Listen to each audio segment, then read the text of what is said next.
one underwriting deal came across my desk 17, 18 months ago, and it was senior living. And I said, what? Like, I didn't know you can syndicate senior living. I thought just big institutional guys have senior living under their umbrella.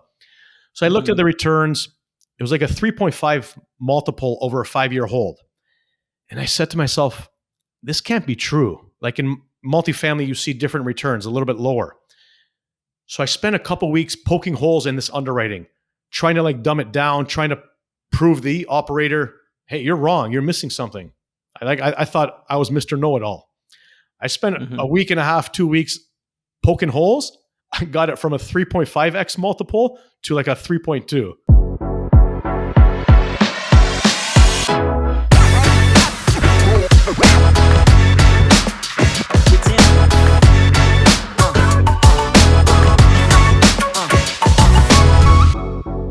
Welcome to the Moonlight Real Estate Syndication Show. I am your host, Eric Lindsay.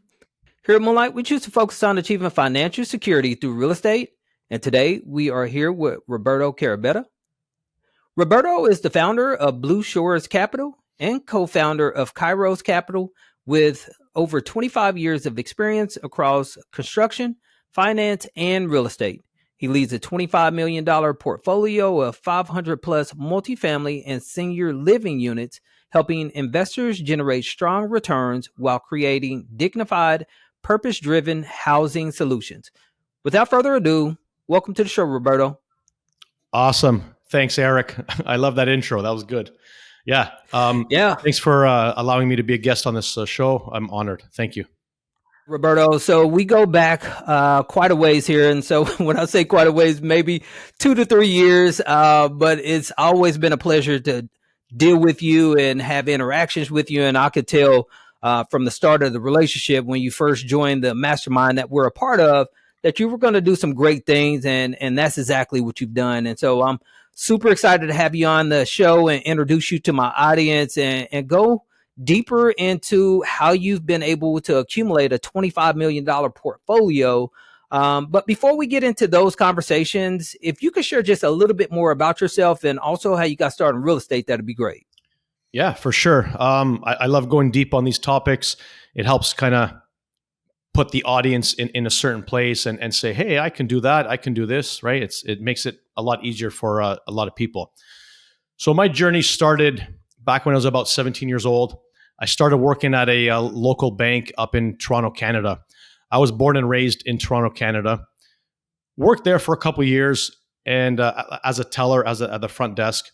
And I noticed one thing in common. All the customers that were coming in that had high net worth or lots of money in the bank account all had an attachment to real estate. They were either landlords, new development, contractors. Were all tied to real estate in some way. The years went on and I kept seeing the same pattern over and over again. So that's when it clicked in my mind, says, hey, if these guys can do it, why can't I? There's something about real estate. So about 20 years old, I took a drive in downtown Toronto area, did my little research, like boots on the ground style. There was no internet back then, so I couldn't really use ChatGPT. So Toronto was a young young city, nothing really happening in the downtown core. So I stumbled on a new development. So I quickly did my research, ended up purchasing my first real estate investment at the age of 21 without even telling my parents. They were old school Italian, European. They said, work hard, keep your money in your bank account, keep your money in your pocket, don't invest, it's too risky.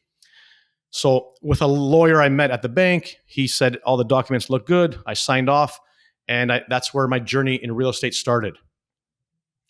I ended up leaving the bank a couple of years after that. That W-2 lifestyle just wasn't for me. So I looked up to my father, and he was in the construction home renovation industry. It's another kind of real estate play, right? They go hand in hand. So for 8-9 years, I was working with my father, learning the trades, learning the lingo, dealing with customers, learning how to talk. All of that stuff pushed me to know and confirm that, hey, real estate is where people are making the money. My father at that time was getting a little bit older. I had bigger visions. I wanted to expand the company. He wanted to slow down, that Italian mentality. He was good. He was happy. So I decided to go on my own, opened up a general contracting company on my own, owned and operated that for 11 years, becoming one of the most reputable companies in the Greater Toronto area. Fast forward to about 2020. That's when the COVID situation hit, and that's where I had an aha moment. Spoke with my wife. We needed a change of lifestyle. I have 2 young kids. We're like, this is not where I see a future for them. We gotta make some moves. We gotta make some plans. So a handful of years ago, we decided to move to Fort Lauderdale, Florida. So that's where I currently am now, living happily in Fort Lauderdale, Florida. That's where the real estate game changed for me. Money moves a lot faster down in United States, right? Mm-hmm. Canada, they're slow-paced people. They think it's a Ponzi scheme. It's not a business opportunity country over there. Down here, money moves fast. So in the multifamily space, I started educating myself, learning about what syndication is, what general partners are, what limited partners are. So I spent a couple of years doing my education, finding mastermind groups like this, and finding partners where I can start tackling the deals. So I got on a handful of multifamily deals in my first 8, 9, 10 months learning about multifamily syndication. And that's where I said to myself, wow, you have a strong partnership on the general partner side that can control the asset. Mm-hmm. You have limited partners that want to invest, want the returns. They just don't want the headaches.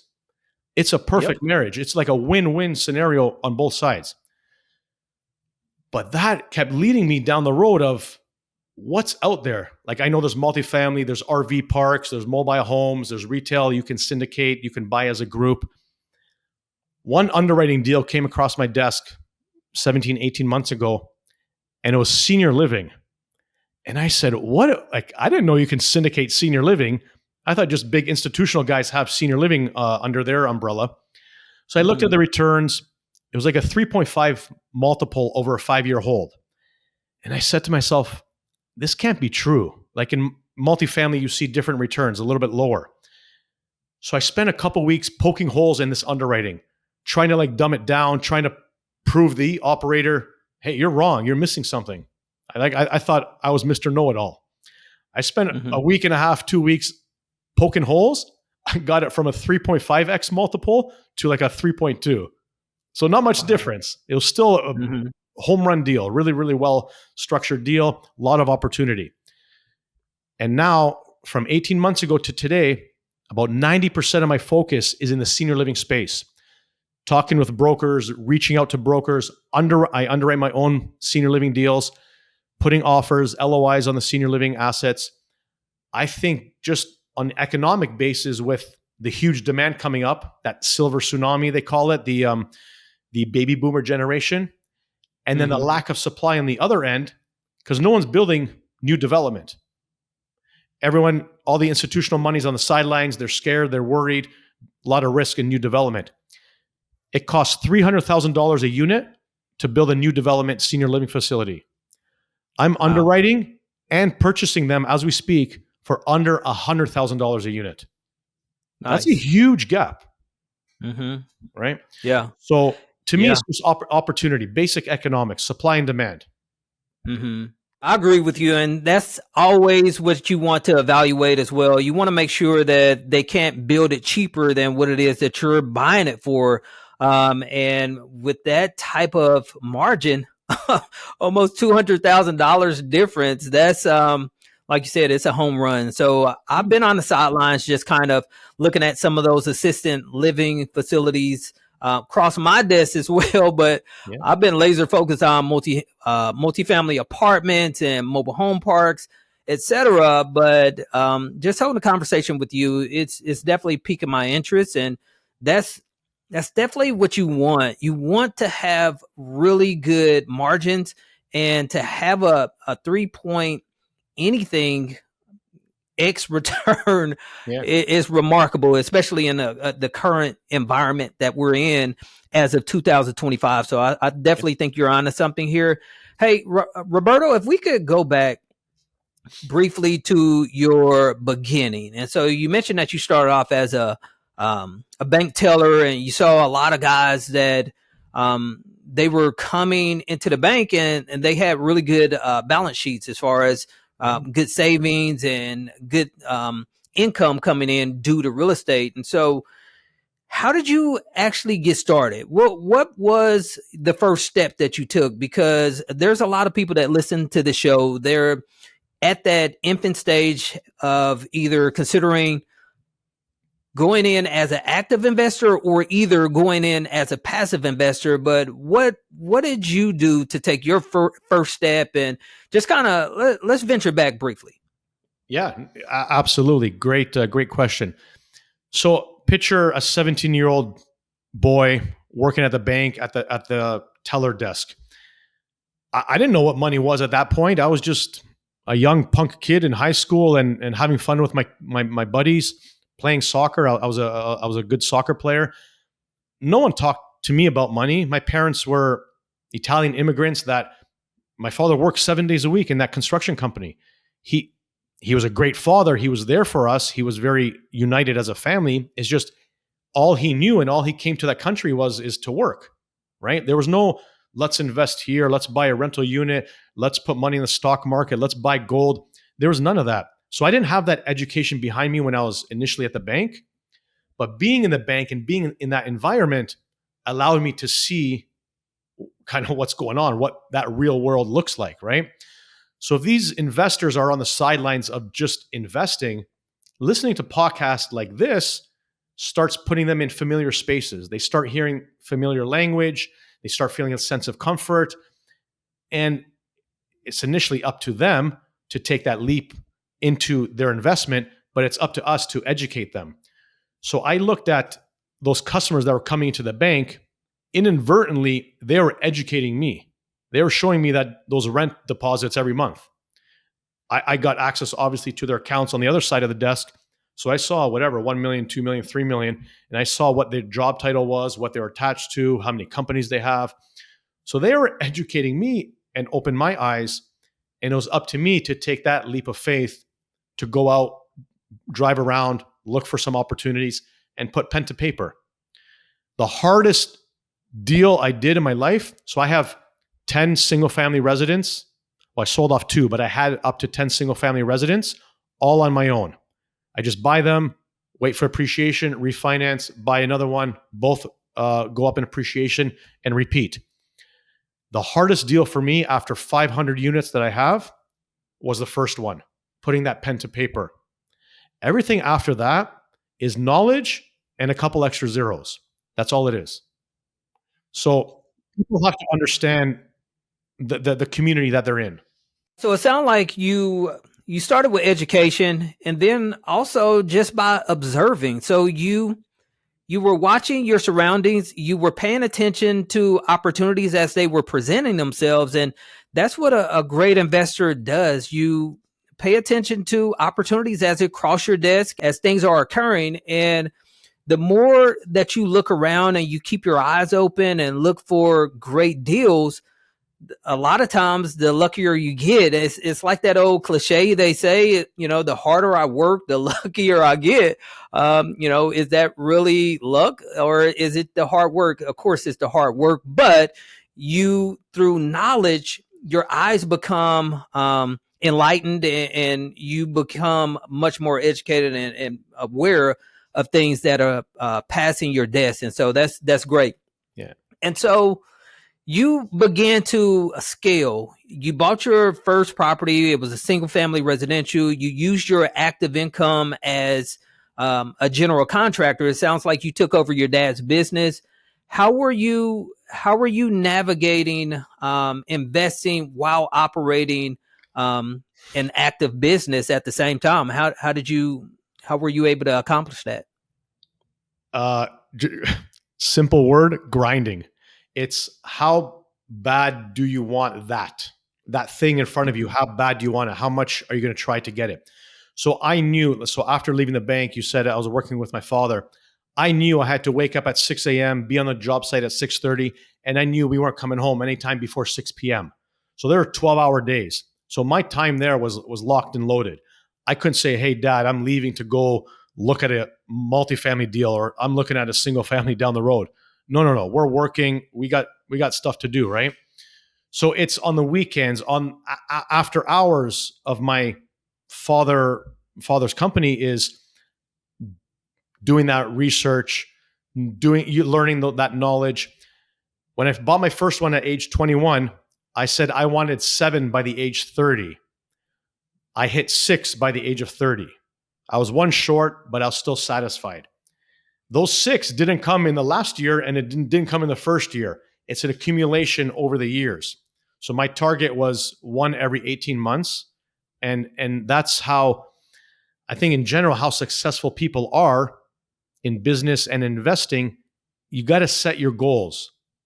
You can't just say, "Oh, I have a W-2 job. I'm too busy." Maybe you're too busy to hunt for the deal, but you're not too busy to be the passive investor. You can be a limited partner on these syndication deals. You don't need to know. Your knowledge is not time consuming, right? You need to know the operator. You need to know the market. You need to know the deal. You need to know your numbers. Once you know that, your job is typically over, right? So you can go back to your high net worth, high income earning job. Exactly. And so what happened with the general contracting business? Did you sell that off, or how did you go about exiting the general contracting business, or do you still operate it? No. So in 2023 is when I officially moved down to United States, to Florida. So I had that general contracting business for about 11 years, and my plan was to sell it. I positioned it for sale before I moved down to Fort Lauderdale. Like I said before, the Canadian dollar doesn't move as fast as the American dollar. No one wanted to buy the business, and I found out afterwards when I moved down here why. So I didn't find a buyer. I ended up moving down here, down in Florida, thinking I'm going to still manage the business from afar. The business started declining when I moved to Florida. And now I knew why I couldn't find a buyer. It's because the business was Roberto. The customers knew me. I showed up. I had 4 jobs on the go at each time. I showed up on each job in the morning, in the evening, and sometimes in the afternoon. The customers always saw my face. I was the one going to their house for the initial quote. I was the one contacting them through emails. I was the one helping them choose the designs. I was the face of the company. So they were buying into me. They weren't buying into Roberto's contracting company. They were buying into me. So when I distanced myself and moved to Florida, Roberto's no longer the face. So that phone stopped ringing very quickly. So basically the company's worth myself. Okay. Right. And so you just parlayed that cash or the savings that you had along the way over into your real estate ventures at that point. Is that correct? Correct. That's exactly it. So that pool of money that I had when I came down to Florida, getting into that multifamily space, being a new guy in that space, I thought, how am I going to get on a deal? How am I going to get on that general partner team? I want to be a general partner. So they say, find the deal or bring the money. So I have a little bit of money, but I didn't have millions. So I thought, hey, I can't bring the money. I can't capital raise because I'm new to Florida and my network wasn't that strong. I'm not going to find the deal because I'm an introvert and I didn't know how to call brokers. I didn't know the language. So I had a moment is I have a couple $100,000 here. I can get on a deal providing EMD, earnest money deposit, and risk capital to a team.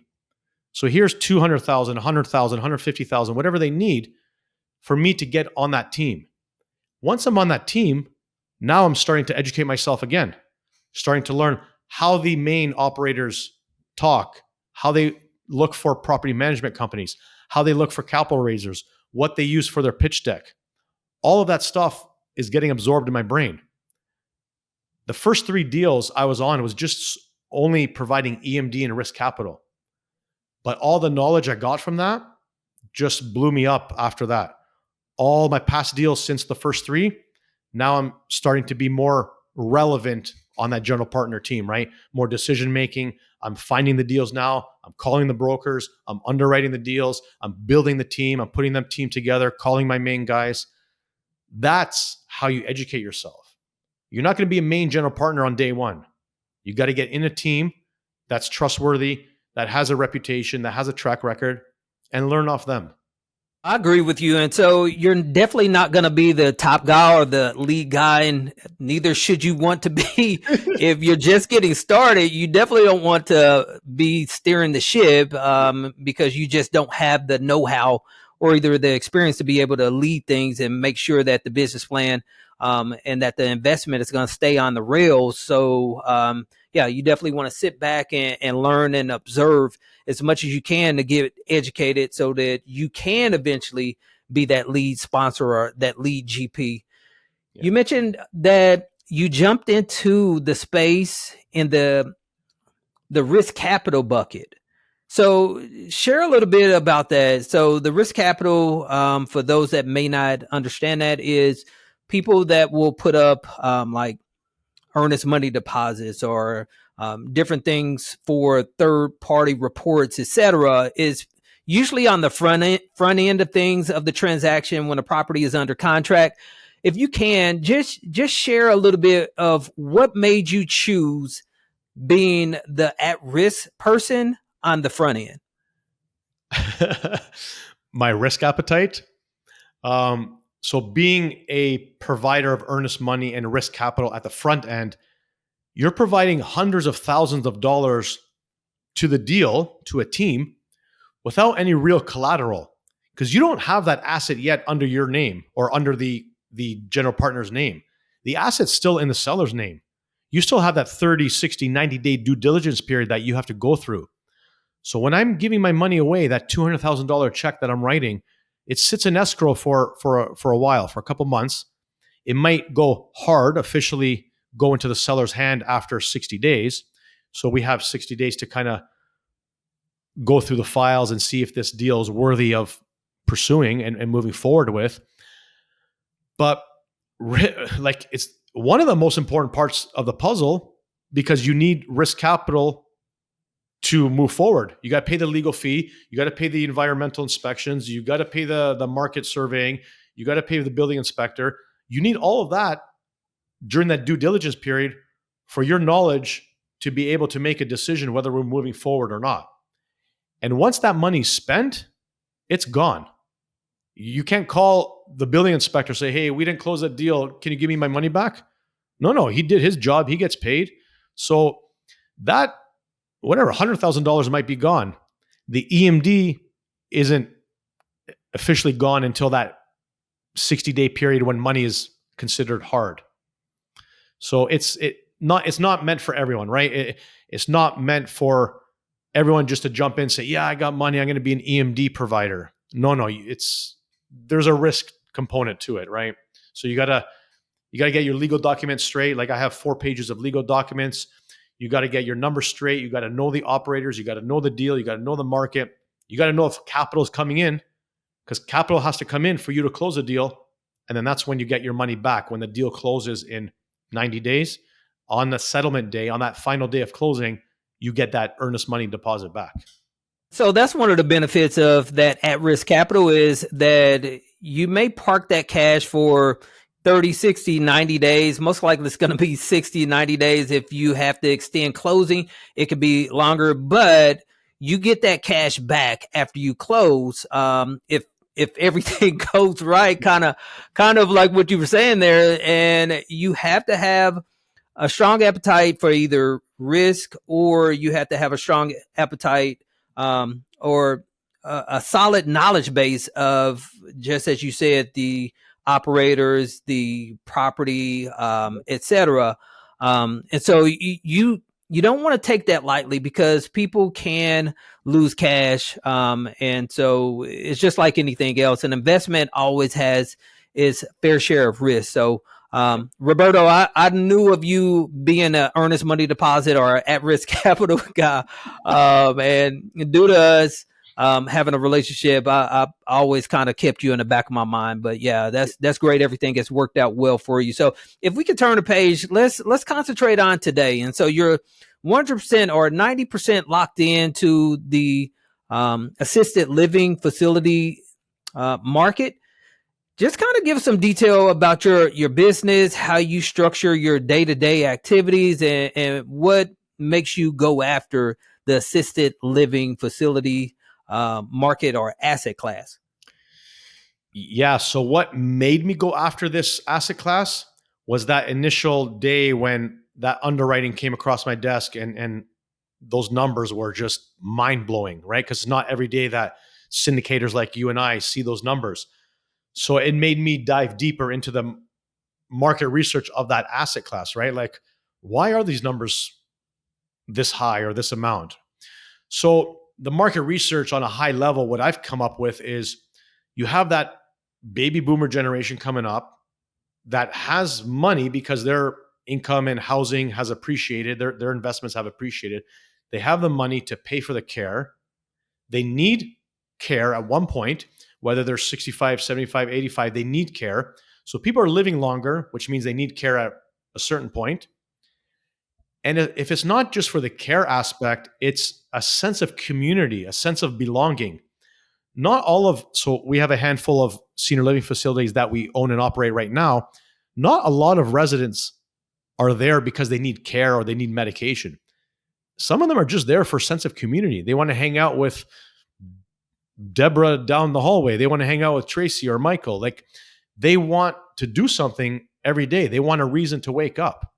So it can cater to any mindset of that 65 plus generation, right? It just got me down a rabbit hole that I'm glad I went down. I learned a lot. Like, I can talk numbers all day. There's 10,000 people turning 65 every single day. That is a huge number. That's the biggest generation turning 65 in all of humanity. And we'll never see that again in the next 4 generations moving forward. So in our lifetime, we'll never see this huge increase in seniors. So the opportunities there, it kind of goes back to step one where I bought my first property working at the bank. I saw opportunity. It goes back to the EMD opportunity that I saw to get on a team. Now I'm seeing the senior living economics of it. I see an opportunity. Let's jump on in it. A lot of people are not in this sector because they're just not aware of it. Traditionally, senior living owners and operators were mom and pop shops. They've held it for 20 years. They made really good money. There's no need for them to sell. The only reason why they're selling now is A, they're either seniors themselves and they just want out of the industry, or B, they went through COVID, their business got slammed, they lost a bunch of money, the residents weren't moving in, they were actually leaving. Now they couldn't sell at the bottom of COVID because their business was worth nothing. So a couple years after COVID is when they're stabilized to a certain extent, and now they just want out. So that's where we see opportunity buying them at a discount because they're not really valued at full potential. So we're getting in at the right time, at the right kind of cycle, part of the cycle. We're getting in now where the prices are really low in the buyer's advantage, and then the opportunity on the upside is just exploding. You think if I'm buying a unit for $100,000 today, it's going to be worth $100,000 in 5 years with all of that demand I just spoke about?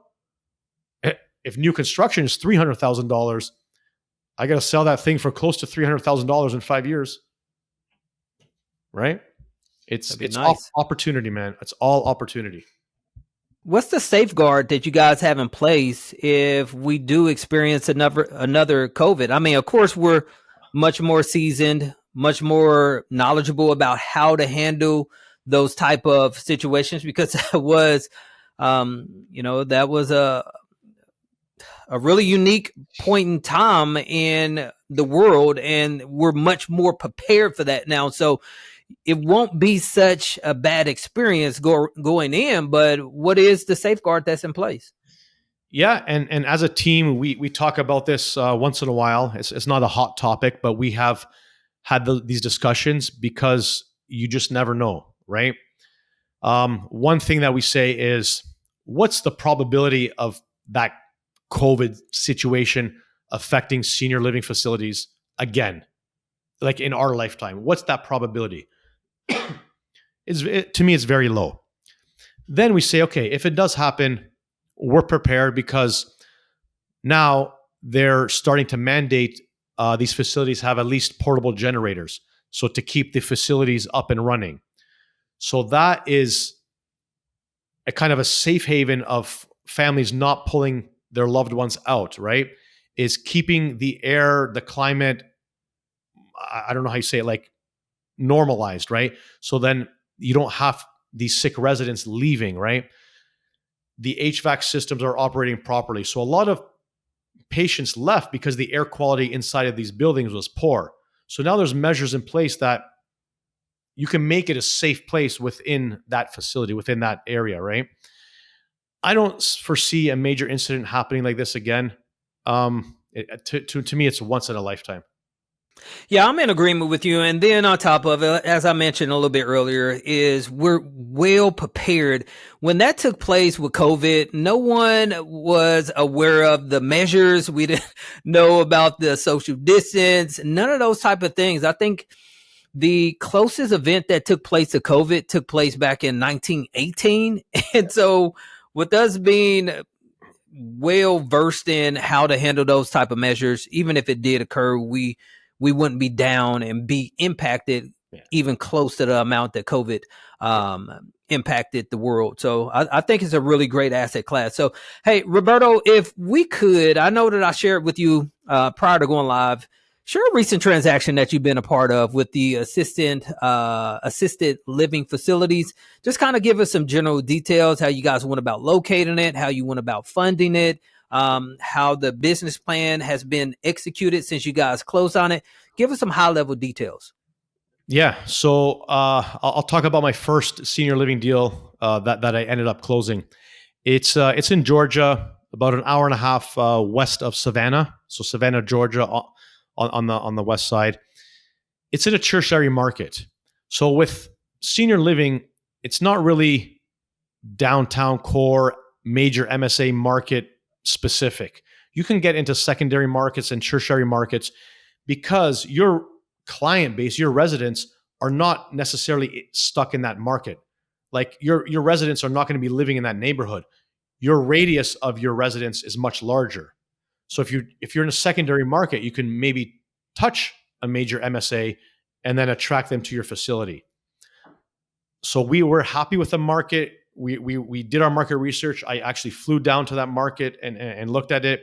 It's a town called Claxton, Georgia. Like I said, an hour and a half or so west of Savannah. They have huge infrastructure going on there.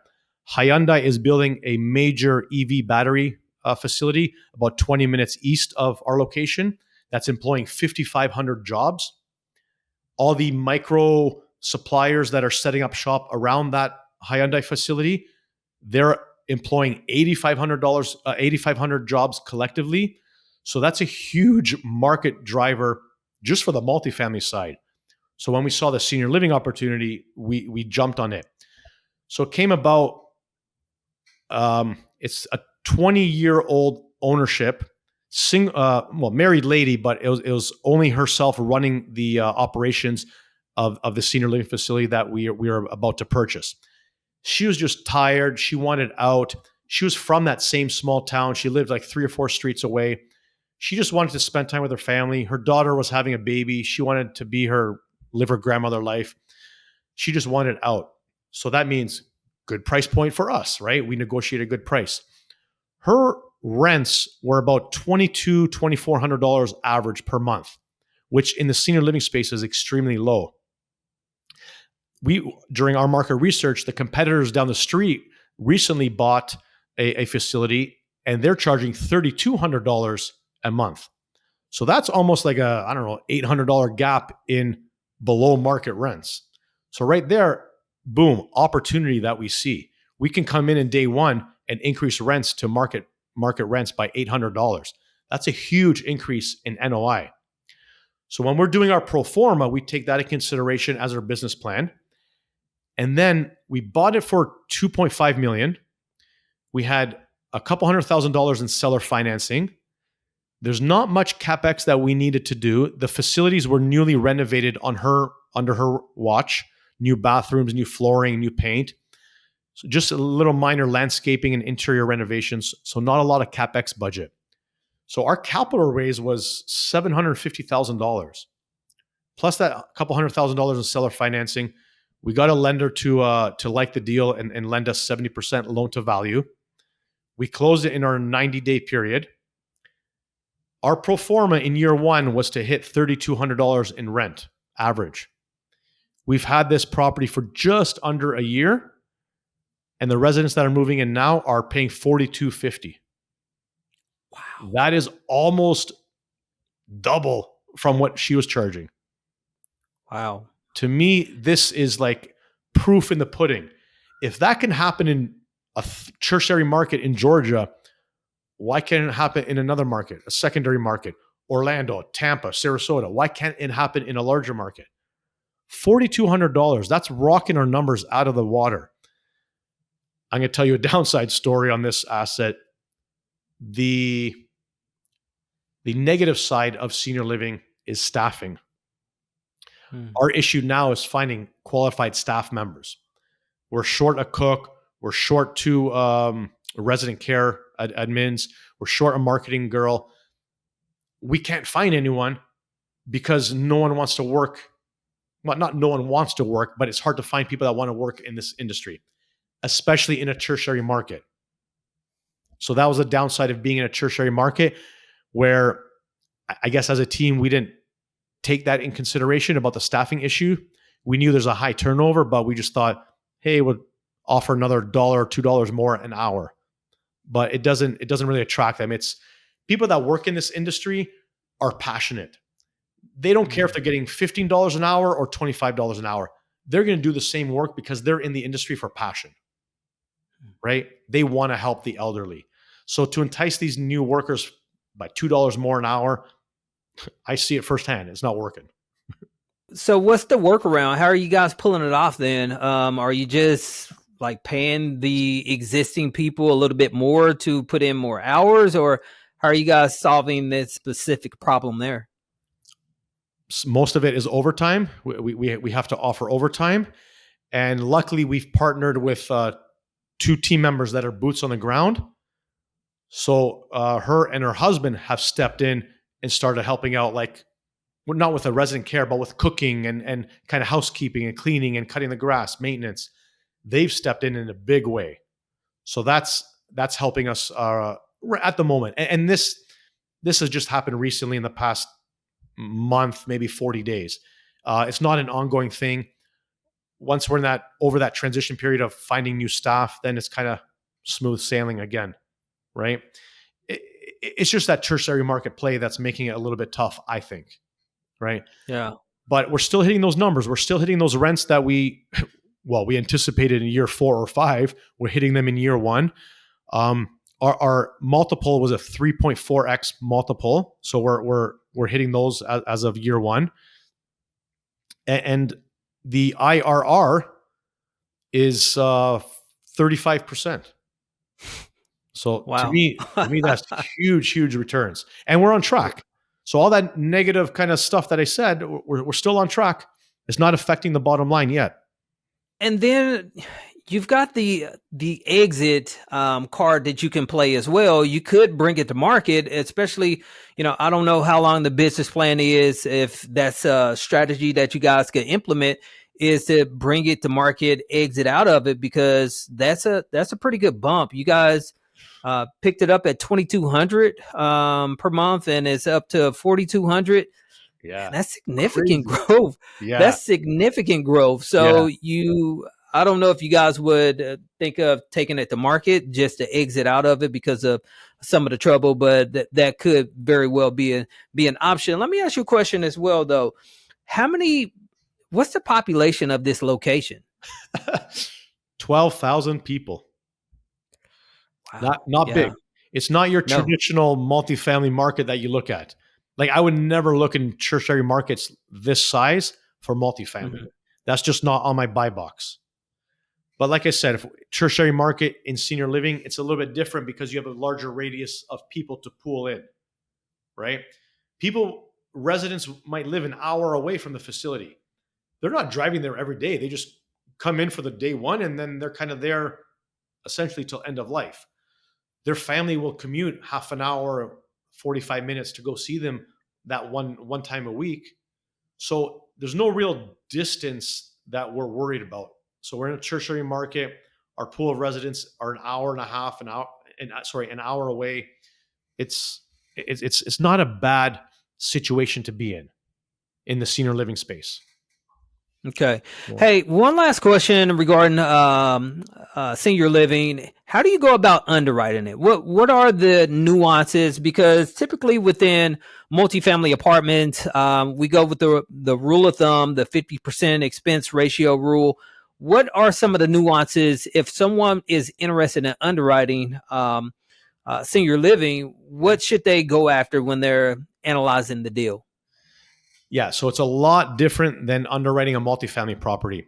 So senior living, you have to take a lot of line items and a lot of scenarios into play.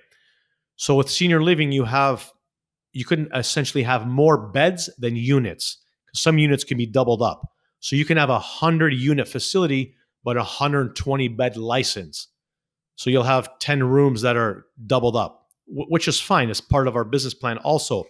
But you got to learn how to insert that on your income rent line item, right? Because double rooms can generate more or less if they're only half empty than a private paying single room, right? You can have two residents paying $3,000 each a month, which is $6,000 for that room, or you can have a private pay resident paying, like on that Claxton property, $4,200, right? So sometimes doubling up is beneficial when they're doubled up, right? When there are only one person in there, it plays with the numbers. So you have to know how to kind of analyze those scenarios on the underwriting income line item.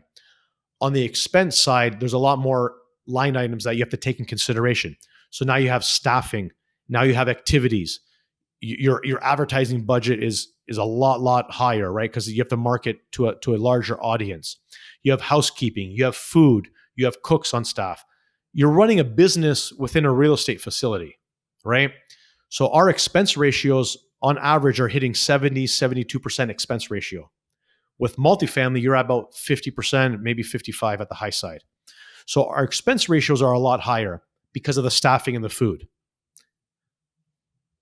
Okay, got it. So 75% on the senior living. That's really interesting. And I know I said I had one. That was the last question, but Bring it. What about when you go to market with these things? Is there a crowd? Is there many buyers that's waiting for these facilities to come to market? There will be after this episode. Yeah. Yes. Yes. No. The senior living space was very, what do you call it? Like grouped. Like it wasn't widespread. It wasn't well known. It was kind of held within that mom and pop ownership, or on the larger facilities, the institutional investors kind of held on to them. Just now, like I said, because of that COVID effect, and now mom and pops are trying to stabilize their asset. Now, people like us are starting to become aware of this opportunity. So a lot of people are not aware of senior living syndication. A lot of people are not educated in what senior living is because no one really has talked about it in the past 10, 20 years. So a part of my job as an operator is to educate my audience, educate the investor. So on a typical multifamily deal, when we raise capital, investor might have 2 to 4 questions, right? Because he already has the knowledge from previous multifamily deals that he's looked at least. So he might have a small amount of questions. On senior living, it's like teaching a class full of students. Mm-hmm. And I'm here to help, and I'm not knocking it. It's some investors on our current deal now that we're raising for, some investors have emailed 30 questions. And I don't blame them because I had 35 questions when I first started. So I'm not blaming them. It's just a lot on the operator side to give out that education, right? If the operator's not giving you the right answers or the education that you're looking for, he might not be the right operator for you. So I'm very thorough in my answers. I sit down, I have the underwriting beside me, I have the list of questions beside me, and now I'm cross-referencing. Hey, maybe I did miss something. Let me double check. Oh, no, I didn't miss something. All right, here's my answer. Here's why I came to this number. Here's why this number is so high. You have to be thorough, because one question could easily lead to another question if you didn't answer it properly. So it's educating the audience, educating like you and me, syndicators, right? We're not 100% educated until we dive deep into that market, right? You didn't know multifamily until you started. Very true. And so it's always about education. You have to make sure that your investors feel comfortable with the asset class that you're involved in, whether that's mobile home parks, whether that's RV parks, whether that's multifamily apartments or senior living. So yeah, and that's a part of being a great operator as well. You have to field the questions and make sure that the investors are comfortable moving forward, because they're placing hard-earned capital that they work really hard for, and so they want to make sure that it's going to be in safe hands and within a safe asset class. So, Roberto, great job, and great job on the asset class and the investments that you're in. We're going to turn the page and start wrapping things up. We've got a portion of the show we like to call our Moonlight Coaching Round, and typically what we do is ask our guests to answer about 4 questions. If you could hold your response between 1 or 2 minutes per question, that'd be great. Awesome. The first question I have for you is, what do you think every new real estate investor should know before investing in real estate syndications? Before investor invest in real estate syndications, they have to know the operator. Who are they going to invest the money with? Are they going to invest with their next door neighbor that presents a great PowerPoint slide presentation to them? Or are they going to invest in trusted operators like ourselves that have the knowledge, have the experience, have the background? Because once that money's invested into this syndication model, whether it's multifamily or assisted living, it can't come out unless there's a capital event, unless there's a refinance or sale. It's not like a stock market. You can kind of trade the stock and cash out the next day. So your money's kind of locked in for that, on average, 5-year hold period. So trust, to me, is a big factor for the investor side and for our side on the general partner side. So to answer your question, I think the biggest thing is trust. So real estate is not one of those vehicles in which you can exit really quickly. It's going to be something that you're going to be involved within for 2 to 5 years. And so it's completely up to the agreement that you strike with the operator. And so you have to know what it is that you're getting involved with whenever you're parking some cash within a real estate syndication. So great answer on that. Knowing what you know now, what kind of advice would you give a person attempting to get where you are within their real estate journey about balancing business and life? If you want it bad enough, you can do it. Just schedule yourself, time block, have a purpose of why you're doing it, and educate yourself. Put the effort in. You will get rewarded. It's a long-term game, but you will get rewarded, and you have to start soon. You have to start now. You definitely got to go after it. And real estate is one of those investments that it's not going to be overnight. But if you stay with it long enough and work extremely diligent and hard, some great things can be the result. The next question is, if a person had minimal amounts of time, no money or experience, but they wanted to start and scale a business like yours, what would you recommend for them to do? Get in the right groups. Go to your local real estate meetup. Join a mastermind if you can. It doesn't have to be hundreds of thousands of dollars. There could be masterminds or classes out there for $1,000. Go to conferences, go to events. Surround yourself with the right people and be in the right rooms. So the investment that I made and that we made within our mastermind, it was hands down probably one of the best decisions I've ever made, because I'm involved within 2 deals with some great guys from our specific mastermind. And so network is 100% key in becoming and achieving a high level of success within real estate. Yeah, agreed. The final question I have for you, Roberto, is what are the best reasons to invest in real estate as a passive investor? The best reason to invest into real estate is because it's passive, right? Yeah. Operators, the general partners do all the hard work. It's passive. You can concentrate on your high income earning W-2 job, or you're self-employed. You can concentrate on your self-employed construction company. Let us handle all the day-to-day worries. You still earn the cash flow passively. Yeah, it doesn't get any better than that. And so when you hear people saying passive investments, real estate, it can truly be passive. If you're a passive investor, if you park your cash with an operator, you can expect to get mailbox money. And so you don't get involved within the day-to-day decisions.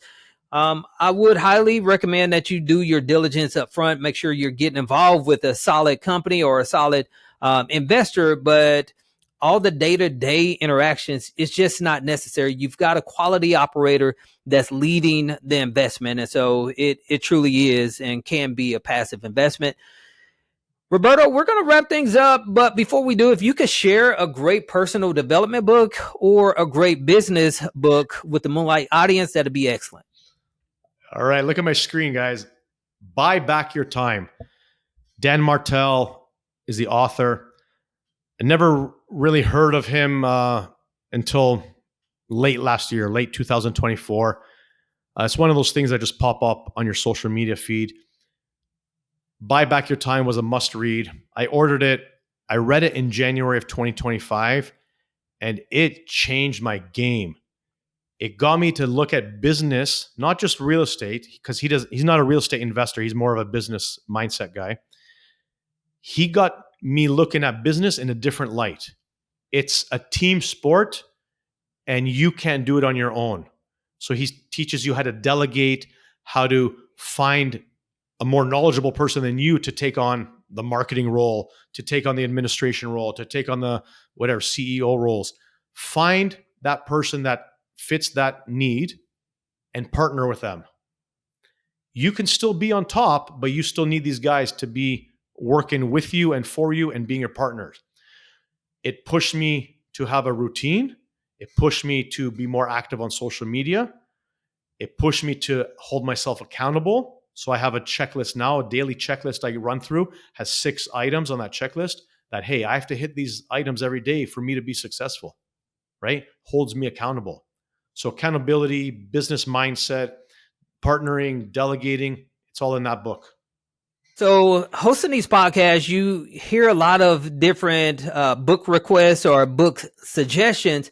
And I was starting to hear this book quite often amongst some of the guests that was coming on. And so I actually read it, or I'm in the process of reading it. I'm one of those scatterbrain kind of guys. I'm reading 2 or 3 different books at the same time, but it's absolutely amazing. The portions that I've read of it, it's all about helping you be able to scale and put people in place to help you basically take things to the next level. And so it is a remarkable book. I will agree with you on that. Yeah. Roberto, we want to thank you for coming on the show. You've been a wealth of knowledge.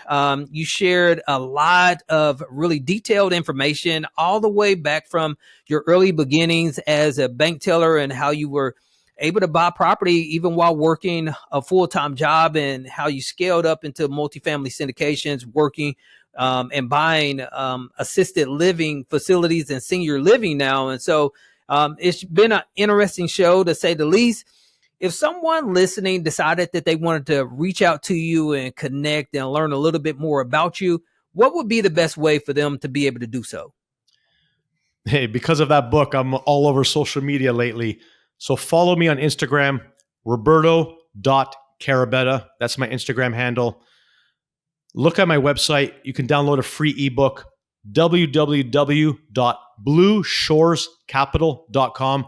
It's a free ebook that gives the basic investor a Cole's Note version on what multifamily syndication really is. It gives you the lingo, the steps and the processes that we as operators use and do. And I'll give that to you guys for free. Just go to my website, blueshorescapital.com.